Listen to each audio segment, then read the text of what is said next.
A new ABC News poll has Hillary Clinton with a 12-point lead over Donald Trump, 50 to 38%. The poll also shows Gary Johnson now at 5% support and Jill Stein with 2%. Can Clinton keep her lead with just 15 days left until the presidential election? Joining us right now is Libertarian presidential candidate and former governor of New Mexico, Gary Johnson. Governor, good to see you. Thanks so much for joining us. Absolutely, Maria. Thank you. What's your reaction to the latest poll?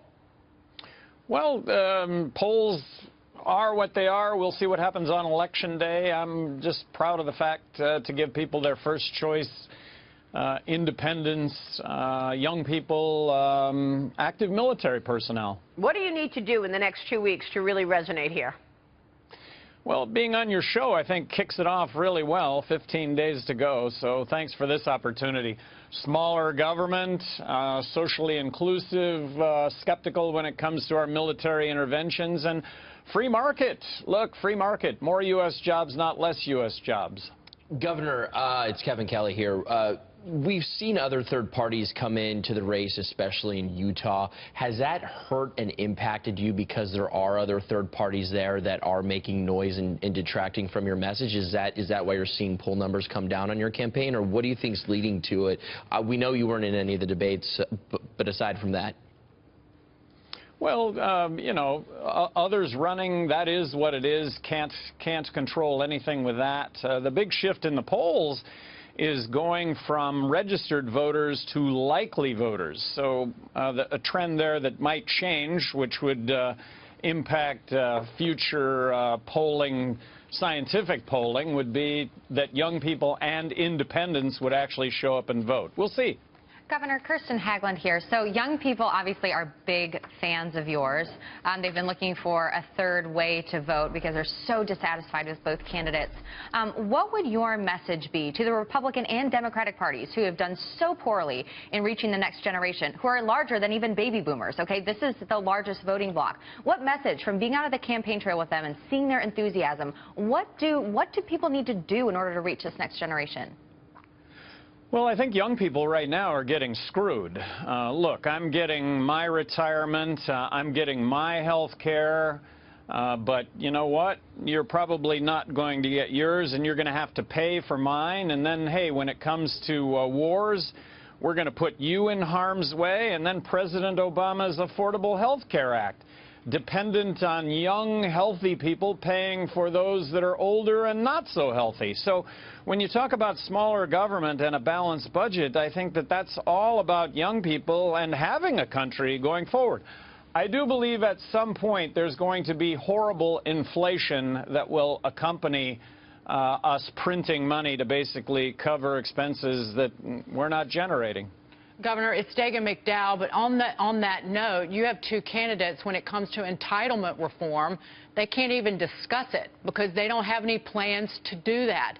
Is it going to take a crisis in this country to fix it and maybe to get more people to vote as libertarians? Well, I don't think it's an option to not talk about reform of the entitlements, Medicaid, Medicare, Social Security. It's a fiscal cliff. They are all insolvent. And to say that you're going to do nothing when it comes to Hillary Clinton, she's going to actually expand them, I don't think that's an option. And now I'm back to young people and the fact that I think that they recognize this, that, look, it has to be fixed, and neither one of them are talking about, they're not even talking about them. They might recognize it, Governor, but they're not voting on it, clearly, because you'd be higher up than 5%.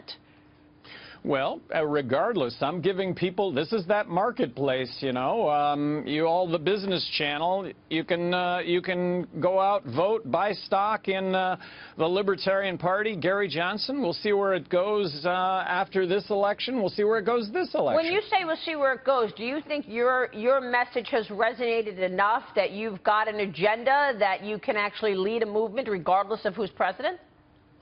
Well, not so much me, perhaps, but libertarians have been around a long time, and I really do foresee a lot of candidates, Democrat candidates, Democrat elected officials, former Democrat elected officials and Republicans both on the Democrat side that really do care about smaller government, that recognize you can't continue to spend money. And then on the Republican side, this social dogma that Republicans carry over their shoulder that's really a turnoff to most people. So let me ask you this, Governor, because you're a free markets guy and a small government guy. We know the news of the day today is that AT&T reached a deal to acquire Time Warner for $85 billion.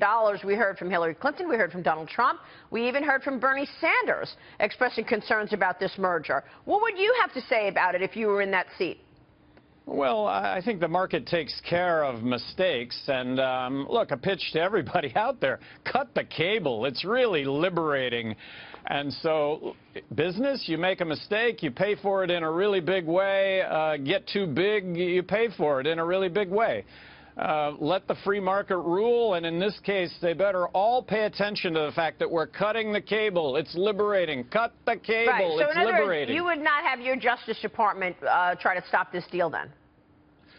Well, certainly there's a process, Maria, and yes or no, Governor?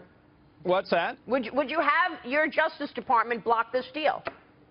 Block this deal? Yeah. No, I would have the Justice Department look at it, but I'm not believing that they would block the deal. That's what I'm believing, and, you know, I would be in charge of appointing the administrators to all this. And keep in mind, business makes mistakes, as you report on every single day.